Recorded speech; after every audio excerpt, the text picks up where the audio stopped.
Hi everyone, it's Tox from CritsHappen.com. Thanks for watching and welcome back.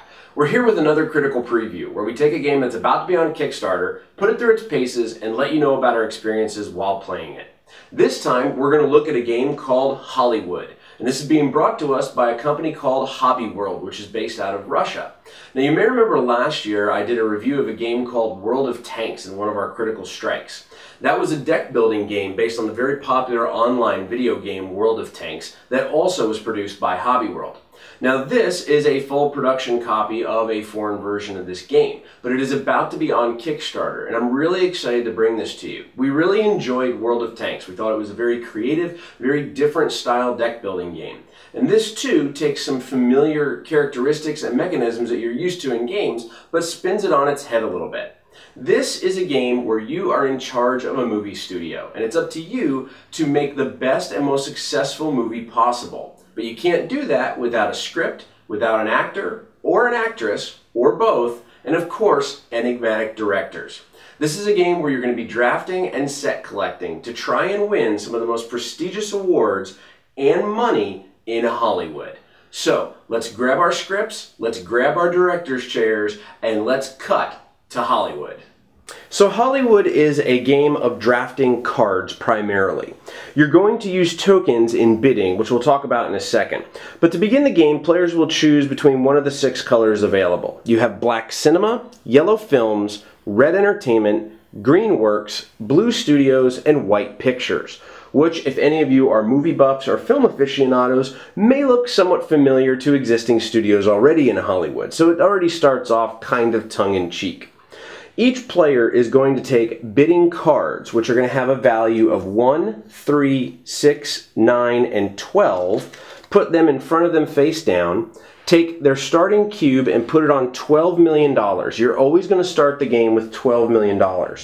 And then you're going to take bidding tokens as well. 1, 2, 3, 4, 5, 6, and 7, matching to the slots you'll see below the money track of 1 through 7 as well. There are 2 very interesting bidding and auction mechanic turns inside of Hollywood, and we'll talk about them in a second. In addition, what you need to know is there are basic cards, which are blue, star cards, which are black, and worthless scripts, which are red. As you know, there are many things in Hollywood that people get scripts sent to them all day long and just thrown in the trash. Well, that pile of red cards are going to be those worthless scripts. But depending on your situation in the game, could become very, very valuable to you. So let's set up a 4-player game of Hollywood and show you a little bit about how it looks. Now, every movie must include the following: a script, a director, an actress, or an actor. And you are allowed to have 2 actresses, 2 actors, or an actor and an actress, but no more. From there, you can add as many of the green film crew as you would like to. But you may be asking yourself, how do I add these things together to make a movie? Well, that's a great question. Hollywood makes blockbusters that basically fall into 4 different categories. The hearts are romance, the masks are comedies, the explosions are actions, and the knives are thrillers. And some cards will have multiple symbols on them, and some will only have 1. The worthless scripts, which are here as the red cards, will have no icons because they can be used as any type of script possible. So Hollywood is played over a couple of different phases. The first is going to have a bidding at the very beginning of the first year to distribute star cards. What's going to happen is players are going to use their bidding cards with the 12s, the 6s, the 1s, and they all have to bid. You're not allowed to pass or not bid here. So the minimum bid you could bid is $1 million. The winner of the auction is going to take cards from the top of the star deck equal to the number of players and give them 1 each to the players in their hand. Now this is a key mechanic because it happens before you are handing out before you are drafting cards in the next round. And it's key to remember that because if you take 1 of each of these from the top of the deck and pass them out as the winner to players, you're going to be able to see the backs of the cards. And the person who distributed them knows what all the cards are. Therefore, if I see the white player pick a blue card and pass his black backed card, I know what that card is if I'm the player that handed them out. And that is a huge strategic advantage inside of Hollywood. However, the thing you have to balance is this. Movies are made with 9 cards. You're going to have 9 cards when we go into the production year. And what that means is you only have 8 that you're drafting from. The 9th is going to be bid on and purchased from this open area lot up here. Now, there's a lot of known information during this drafting if you're that player that had won the first bid and handed out those star cards. But play is going to continue where you're going to be drafting 1 card and passing to the left in the first year, passing to the right in the second year, and passing to the left in the third year. Once you're done drafting, then comes the final auction phase for the face-up cards. Now again, you'll remember there is a deck here of star cards that is in that 5th slot. The tokens that come for each player are numbered 1 through 7. However, you only use the number that is allotted per game. So in this game, because we're playing a 4-player game, in this phase, I'm going to have the right to bid on one of the 4 face-up cards or the 5th stack, which is the top card, which is unknown. So what I'm going to do is I'm going to take one of my tokens and I'm going to place it face down in front of me to mark what card I'm going to bid on. Then I'm also going to take one of my bidding cards and place an amount of money down on it. Now what that means is we don't know who is bidding for what. The white player, the blue player, and the green player could all be bidding on that stage manager, while the red player could be bidding on the actress. Now what results in that is when everyone flips over their tokens to show what card they were bidding on, whoever has the highest bid wins that card. That does mean that we could have a tie. And if we have a tie, as in the first phase, everyone loses their money and you have to rebid with those players for the remaining cards after the other players have taken their winning bids away from the table. So let's say that the white player decided that he wanted to get that actress. Now he's not going to put this in front of them. He would put the 2 in front of himself and then a money amount here. So if he bid $1 million on that actress and he was the only person to bid on that, he's going to get that actress automatically.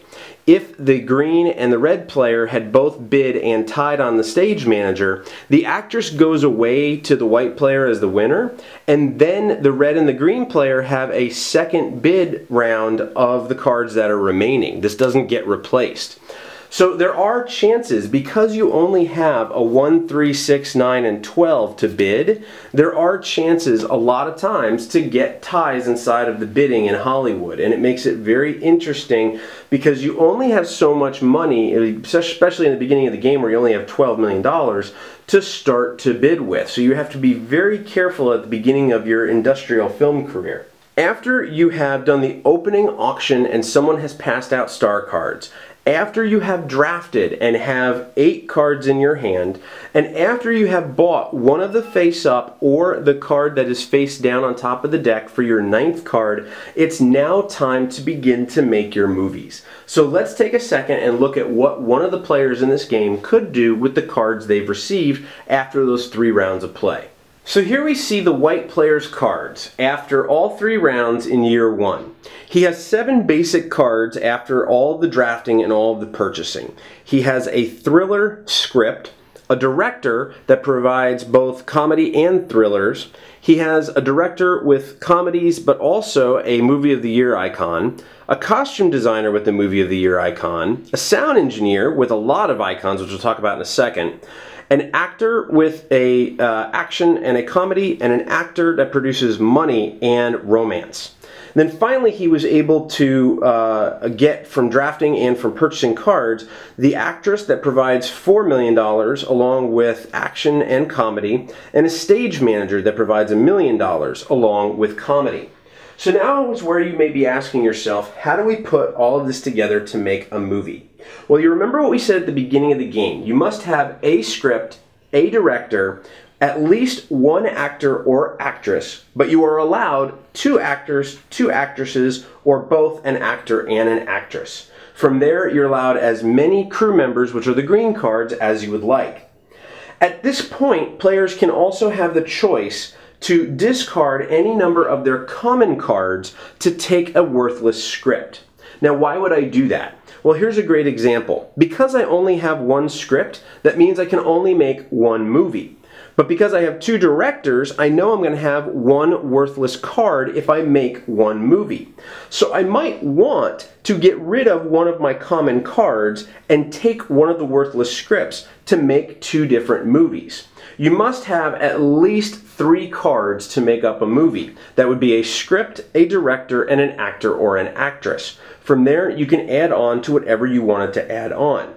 So my option right here might be to say, you know what? This actor, while he produces $1 million, doesn't have a matching symbol to anything else that really would help me. So I could discard him to a common discard pile and take one of the worthless scripts. Now you may remember we said earlier the worthless scripts can be used as any genre and count as any symbol. So they're like a wild card. However, they're not going to give you any bonuses when we start to rack up money, and we'll talk about that in a second. Now before we start to put together our film, let's take a look at some of the additional things that we could see from putting the right cards together. And most importantly here is the sound engineer.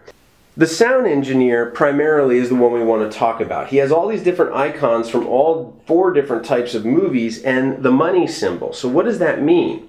Well, the sound engineer grosses an extra $1 million for each genre icon present on the film cards. If a single card has several genre icons, each of them can be counted. Since there are 4 different genres in the game, the sound engineer can gross up to $5 million on his own. $1 million for the sound engineer card and 1 for each 4 different genres. So the more genres we get into a single film with the sound engineer, the more money he's going to produce because he is so valuable of a card and so versatile. He works with all different types, which is really, really good.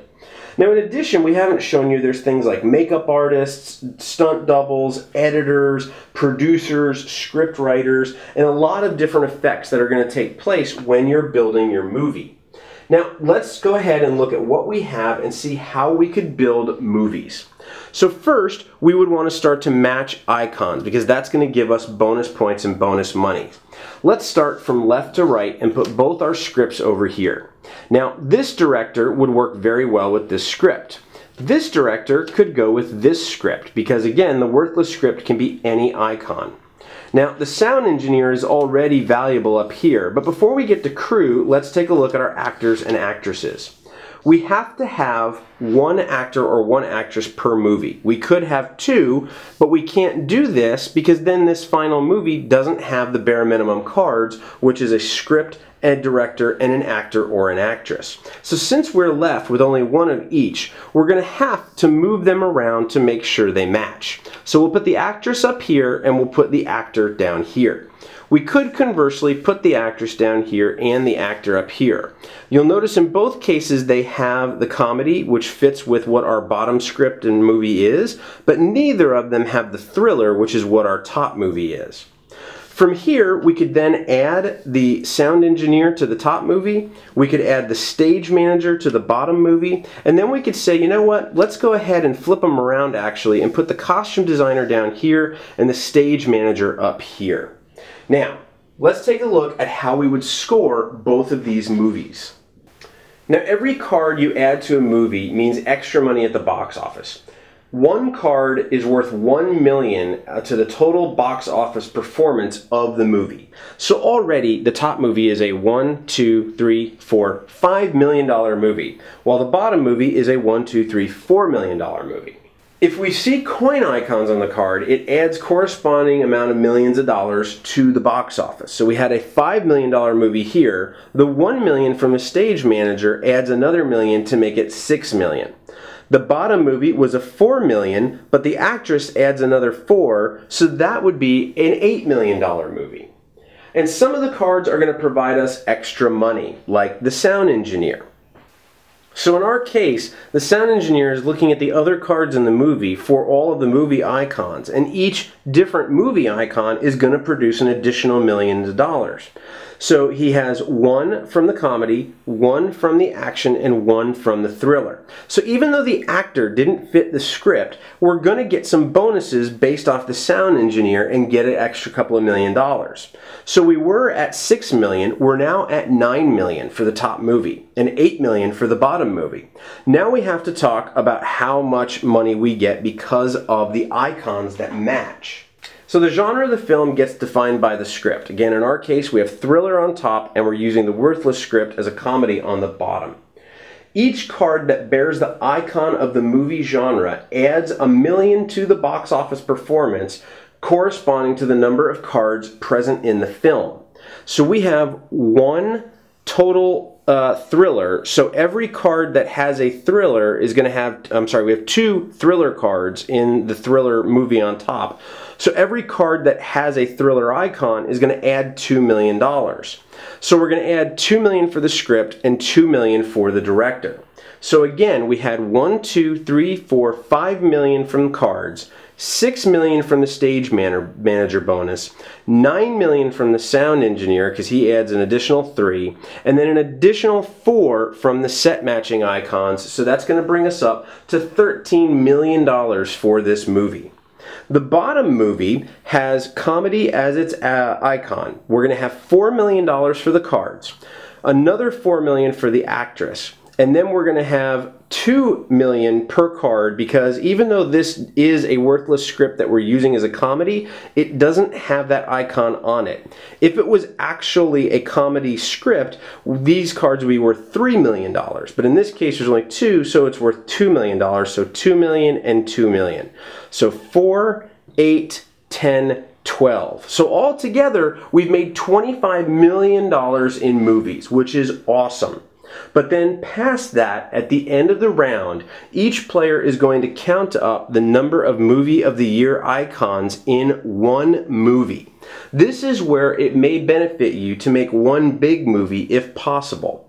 Because if you're able to gain enough or more icons in the upper left of all of the cards in your one movie, then you get the Movie of the Year for that year.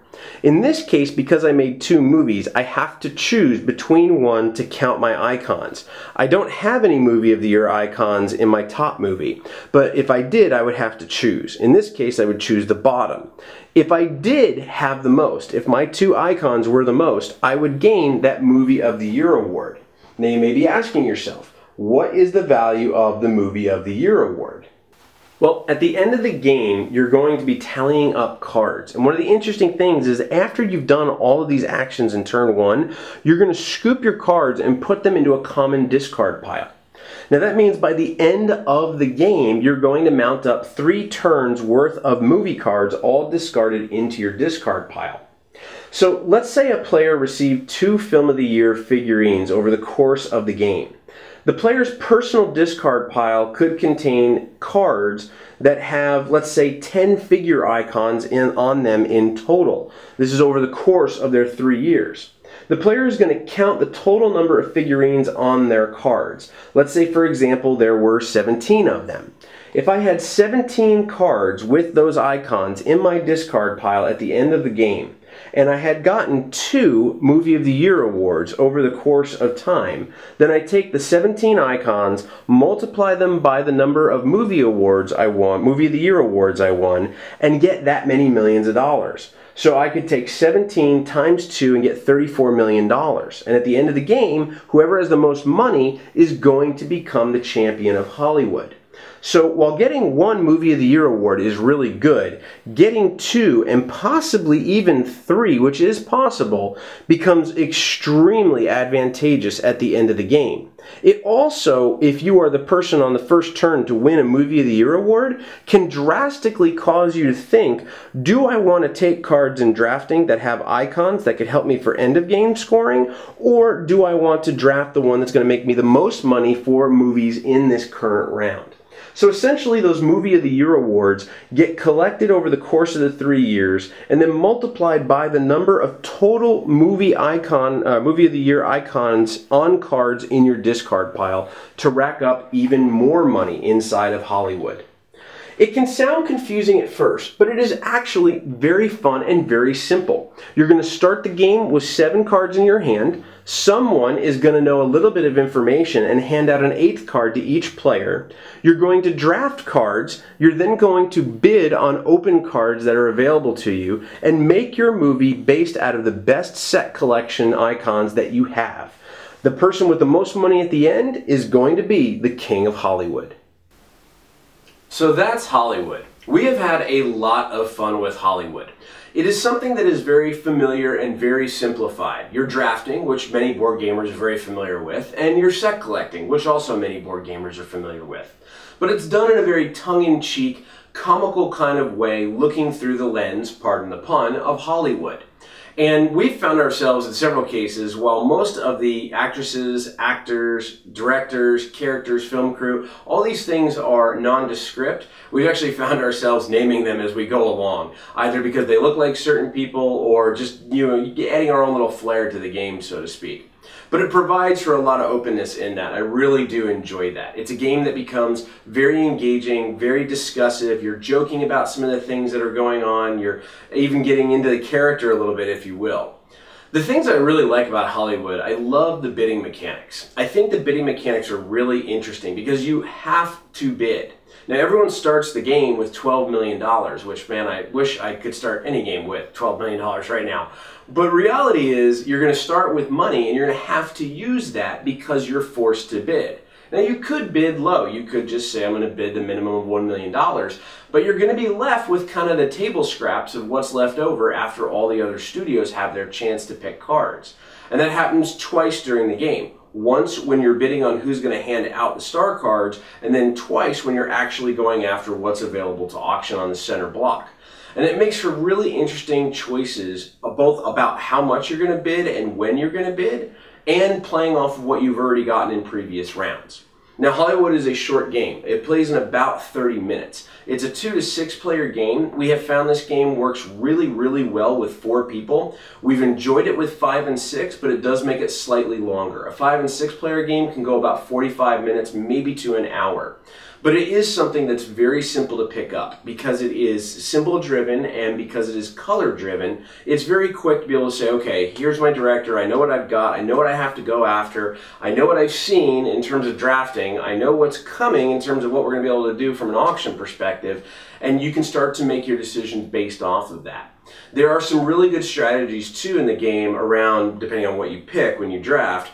Do you make one very big movie with a lot of different things in it, or do you make multiple smaller movies? There's risks involved with that, of course, because somebody could make a really big movie and get one of the Movie of the Year awards by having multiple icons in that movie for that.